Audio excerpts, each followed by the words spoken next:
Namaste. Welcome to this episode of the Thursday Thoughts. Let us applaud the century hit by, yes, somebody has completed a century, and it is RD. Rahul Dravid. I know you'll be asking. Rahul Dravid is not playing anymore for Indian side. He is in fact the chief coach of the Indian side. Then who's this RD?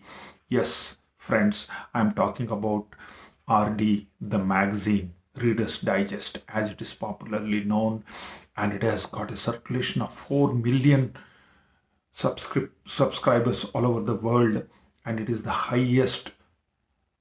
magazine having the highest circulation on the surface of Earth, and it was the first issue of Reader's Digest was published, dated 5th of February 1922. Yes, today is 3rd February 2022, and 2 days from today, that is day after tomorrow, it will be completing a fantastic, beautiful, and more meaningful than any other periodical on the earth. It will be completing a century of inspirational stories, jokes, health tips, well being stories, and anecdotes, whatnot. Life is like that. Humor in uniform, word power. It is all goodness combined in one magazine, and it is going stronger to stronger. It is gaining strength to strength, and it is one of the best magazines. So let us now discuss about the magazine. In fact, the founders of this magazine who had the idea, the concepts that should be shared.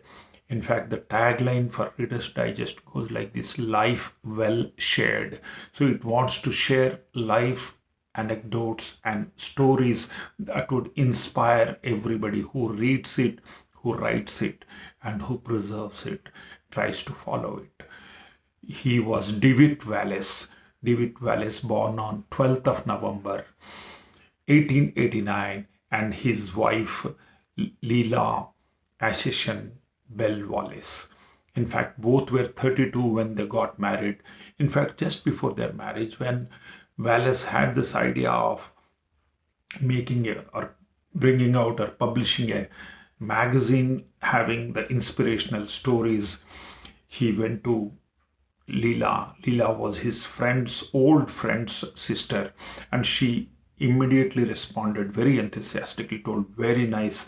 I think this is really the need of the hour for the whole world. In fact, they had only 5,000 copies on the first issue that we were talking. In fact, Wallace was already enlisted in the US Army when the World War I broke out in 1916, and he was injured fighting for the US Army. He was hospitalized in France, and when he was being cured of his injuries, he was treated for his injuries, he was just shaving through the magazines, the American magazines, trying to collect stories. And when he came back in 1921, he spent 6 months in the Minnesota library collecting all such stories. And on their first meeting, when he met Leela, and he showed and told her the idea, she immediately agreed. And when both the ideas met, they also married on 15th of October 1921, and February 5th, 1922, they had 5,000 copies. They had collected $3 from each of the subscription amount from the people who showed interest in this idea. And in fact, after sending it, mailing the books, the 5,000 books all by themselves, they were eagerly waiting for the response. They were worried they may have to give back the subscription amount for the 1 year, the first copy not selling properly. They will have trouble because they were not rich. And father of Wallace told, I will not give you any loan because nor you are not good at finances, managing your own finances. So he was a guy who had different ideas about life. He was not interested in money. He was not interested in fame. He was interested in the well-being of the humanity. And that is how Reader's Digest was born. And it has been there in circulation, going from strength to strength. And I can bet that all of you also will be agreeing. Many of you would have read so many articles, so many copies of Reader's Digest. What a fantabulous, fantastic, and awe-inspiring magazine is that. Monthly, one issue. So for the last 100 years, 12 into 100, that is 1200 issues with 31. In fact, first when they brought out, the issue had 31 articles, one article for every day of the month. So monthly they wanted to the readers to read 31 articles daily, one article at the rate of run. So let us talk about Wallace.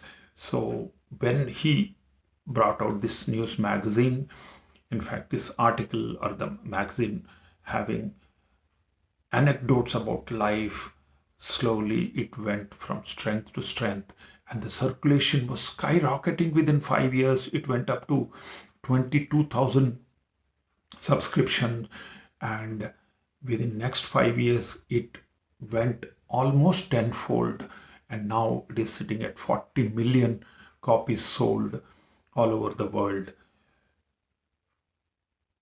And both the Wallace were philanthropists. They never wanted to make money, and whatever money they were getting through the anthology of Reader's Digest, $71,000, when they received a check, they just called their 324 employees who have $250 or less a month salary. They distributed this money among them. So they were philanthropists from the word go. From the day one, they wanted to serve the people with the best possible way, circulating the best stories. And what a magazine it has been. I'm not very sure how they're going to celebrate the 100 years of Reader's Digest. I was just checking on net today. They have got plenty of ways of, in fact, they have got e-books. I just wish they have a reading room for the Reader's Digest, and anybody should be able to read out whatever articles they want to read out from the past copies or past editions or issues of Reader's Digest, jokes, anecdotes, health tips or health advices, and well-being. That is very much important for a person in this time of pandemic. Keeping your mental strength is very, very important. So a reading room, having people reading the stories from the old issues of Reader's Digest. Anytime you pick up a book, anytime you are in a library, you pick up a book, you will find an article that will inspire you. And the quotes, the quotable quotes, is fantastic. It comes on the first page, almost first or second page, you will find the quotable quotes, word power to increase your vocabulary. And you have got the anecdotes, the jokes, everything is there. And till now, they might have crossed more than 100,000 jokes, 40,000 articles, staggering figures we are talking about. I was told that the couple was awarded in 1972 with the President's Medal for the common man in the USA. But I'm surprised that they don't figure in the Nobel Prizes. So this is one of the best service to the humanity they have rendered. And God bless, long live Reader's Digest. Till we meet next time, God bless, bye-bye, all the best.